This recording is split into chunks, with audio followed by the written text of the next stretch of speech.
Boa tarde para quem não vi, sejam todos muito bem-vindos. Então, essa semana nós homenageamos Chico Xavier, né, que teria feito aniversário domingo, dia 2 de abril. E é o Francisco Cândido Xavier, o nosso Chico, né?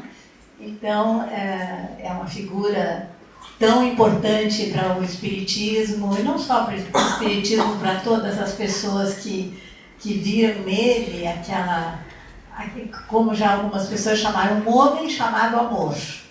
E essa pessoa, então, nasceu numa cidade pequena de Minas, pequena no tamanho, né, mas ali se congregou uma espiritualidade de grande valor, né? Pedro Leopoldo, essa cidade, próxima a Belo Horizonte. Então, lá que tudo começou, e depois, mais tarde, ele se mudou para Uberaba, né?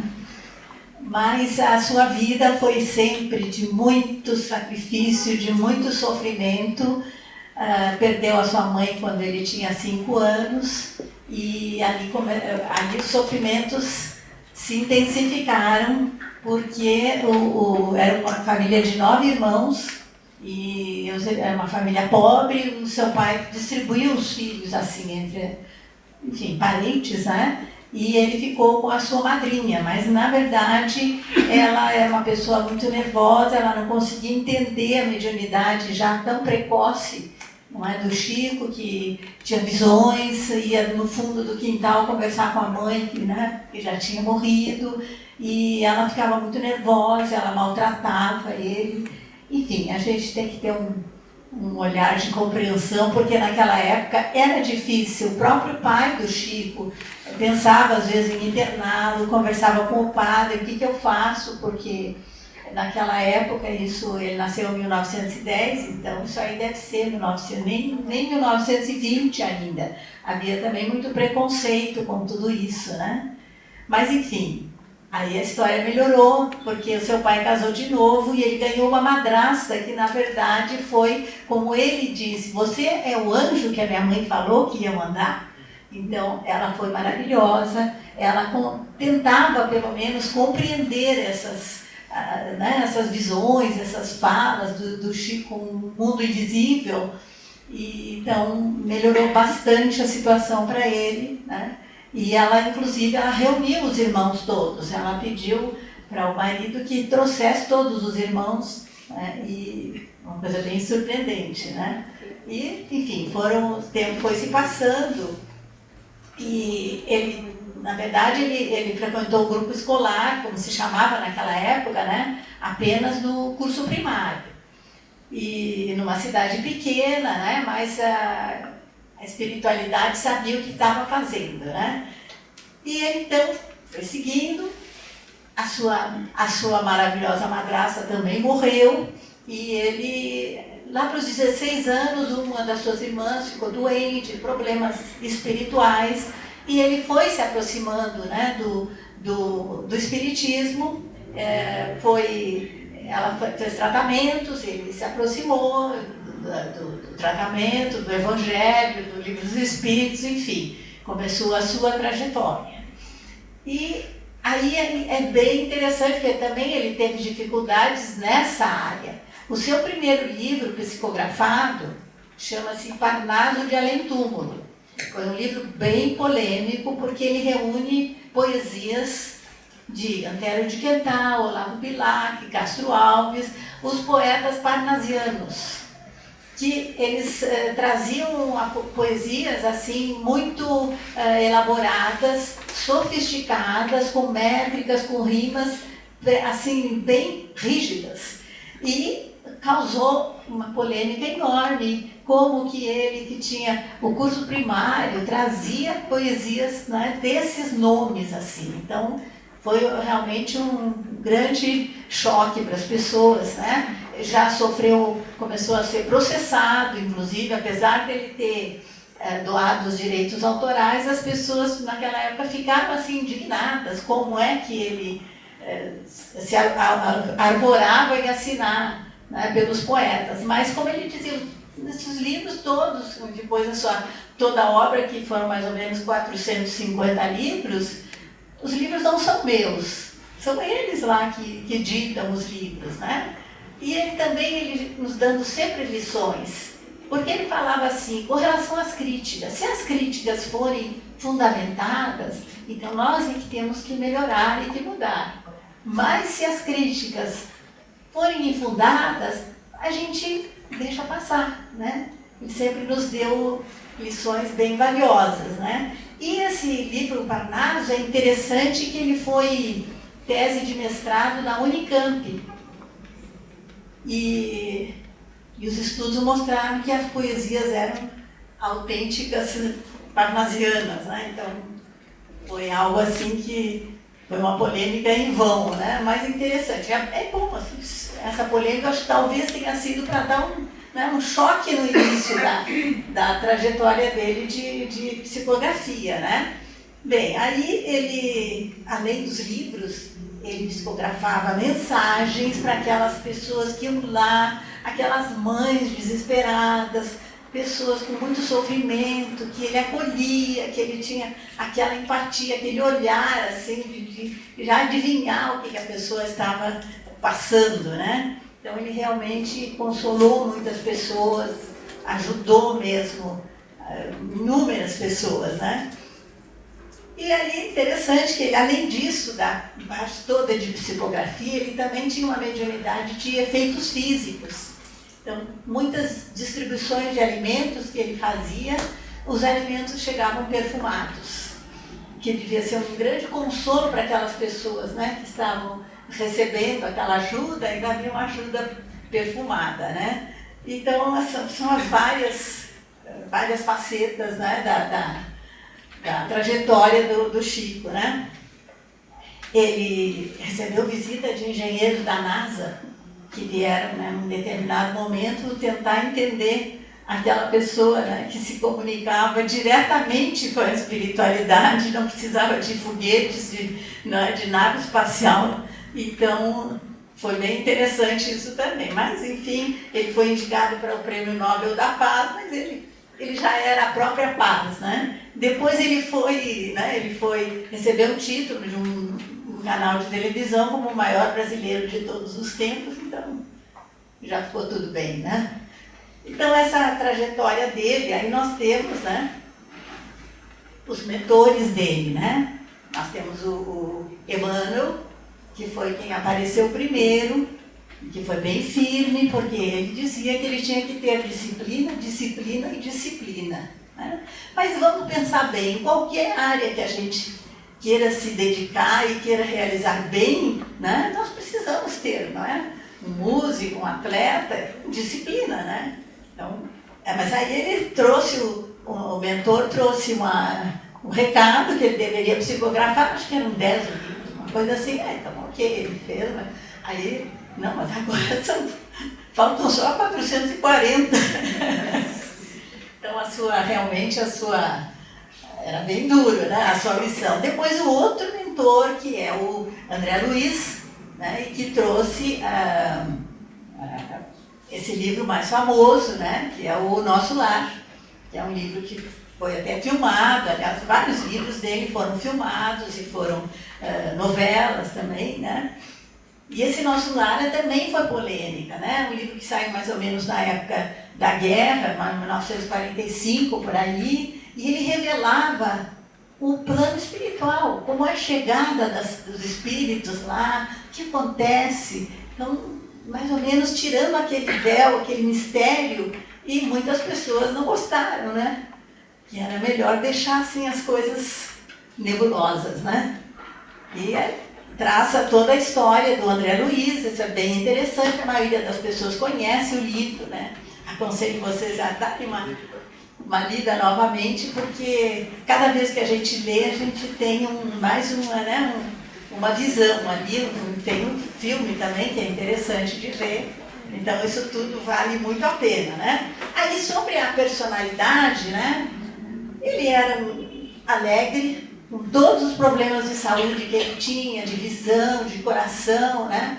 Ele era alegre, muito humilde, muito simples, e eu achei interessante algo que a gente, é claro, a vida está tudo já, é isso aí mesmo, mas a gente sempre procura algum outro aspecto, né?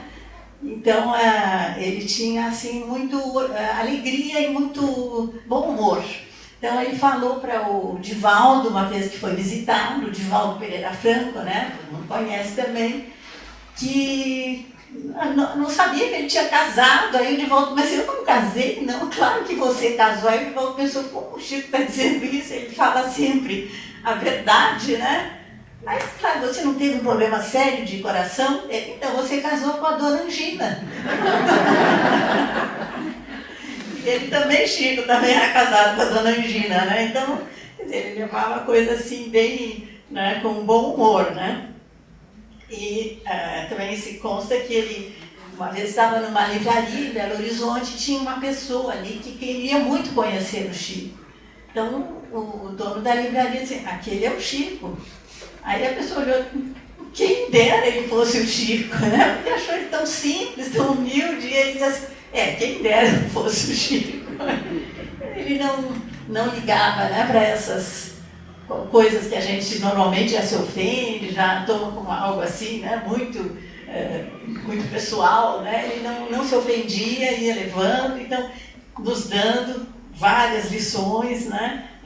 Tanta coisa que a gente nem sabe, né? Então, por exemplo, a água da paz, a gente já falou várias vezes, isso alguns dizem que foi o Emmanuel que recomendou, e outros que foi a sua mãe mesmo, que aquelas dificuldades que ele tinha com a madrasta, ela disse, tome um gole, deixa aqui, eu já testei, dá para contar até 10, e aí assim, aí passa, a pessoa fica mais tranquila, ou a outra pessoa sai de perto, então é uma boa receita, né, para a gente, né, nos tranquilizar. Outra coisa que ele dizia aqui, que eu acho que vale muito para a nossa vida, não se aflija por antecipação, porque é possível que a vida resolva o seu problema ainda hoje, sem qualquer esforço da sua parte. E a gente, né, fica se remoendo. Aquele problema, aquela dificuldade, muitas vezes, quando a gente vê, já passou, né? E outra coisa que ele diz, né? Estamos com as pessoas certas para a nossa evolução, né? Bom a gente pensar nisso, que às vezes a gente se pergunta o que eu estou fazendo nessa família, não é verdade? Então são ensinamentos dele assim, né, maravilhosos, né?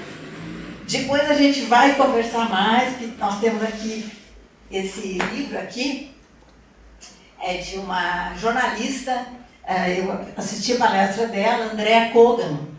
Ela é de uma família judaica, e ela fez uma grande pesquisa entre a comunidade judaica da cidade de São Paulo, onde, surpreendentemente, fiquei sabendo, né, que muitos fazem evangelho no lar, até passes, né? Então, é uma coisa bem original. Mas aí onde entra o Chico nisso? É que um rapaz da comunidade judaica morreu com 19 anos, a família muito desconsolada, foi até o Chico e receberam várias mensagens desse jovem, né, que ajudou muito a família. Eles se propuseram a publicar um livro com essas mensagens, né, e isso aí é uma coisa bem original, bem interessante, né, e consta que Chico recebia até mensagens em outras línguas, né, em hebraico antigo, que precisaram consultar rabinos ortodoxos para traduzir o que estava ali naquelas mensagens, né? Então, são fatos assim bem interessantes, né? Outro que nos ajuda bastante assim é esse jornalista Marcelo Souto Maior. Ele tem mais de um livro. Esse aqui é Por Trás do Véu de Ísis, e o outro é um livro mais fininho sobre situações assim da vida do Chico. Ele diz que não é espírita, mas ele teve uma grande curiosidade de pesquisar, de fazer uma biografia do Chico, né? E aí é assim, interessante, ele foi lá diversas vezes conversar com o Chico, entrevistar, né? Até primeiro ele foi pedir autorização e o Chico ainda disse assim, quem dá autorização é Deus, né? Mas, por favor, então converse com Deus. E finalmente ele, né, conseguiu fazer esse trabalho, que é bem interessante, tem várias coisas originais. E aí é que eu estava tentando achar mais essa aqui, que eu realmente não sabia. Ele escreveu uma poesia. Vou tirar daqui, ó. Ele escreveu uma poesia quando ele tinha lá uns 16, 17 anos, para uma moça, Olga. Alguém já sabia dessa poesia? Interessante, né? Depois a Silvia, nós vamos conversar sobre essa poesia. Só que a poesia sumiu agora, mas ela vai... ela vai se materializar aqui. Enfim, ele escreveu uma poesia para essa moça, falando assim: Olga, amiga Olga, qualquer coisa assim, eu imagino como você, o que você está pensando, o que você está sentindo. Aí tem um negócio do barco sob o luar, uma coisa linda, assim, né? Quer dizer, é um aspecto, assim, gostoso da gente saber, né? Que ele, quando jovem, também teve um amor, assim, né? Eu achei muito, muito original essa aí, né? Enfim, aí nós vamos seguindo, né? O nosso grande, já é amigo da gente, já é íntimo, né, gente? Já faz parte da minha casa. Você vê que aqui foi bastante. Então, aí pra gente ir encerrando, né? Vai depois, nós vamos conversar mais. Nós temos, assim, umas mensagens, a gente nem sabe qual que é a mais bonita, né? Mas eu acho que essa aqui, é bem, bem forte, assim.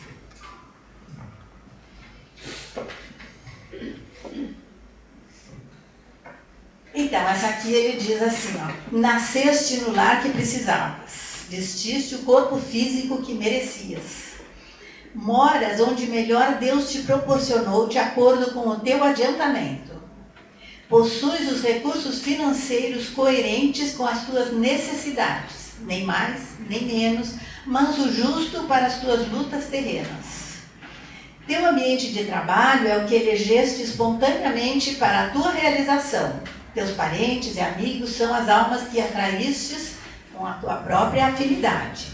Portanto, o teu destino está constantemente sob teu controle.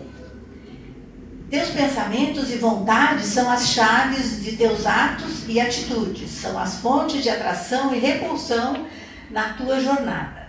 Não reclames, nem te faças de vítima. Antes de tudo, analisa e observa. A mudança está em tuas mãos. Reprograma tua meta, busca o bem e viverás melhor. Embora ninguém possa voltar atrás e fazer um novo começo, qualquer um pode recomeçar agora e fazer um novo fim.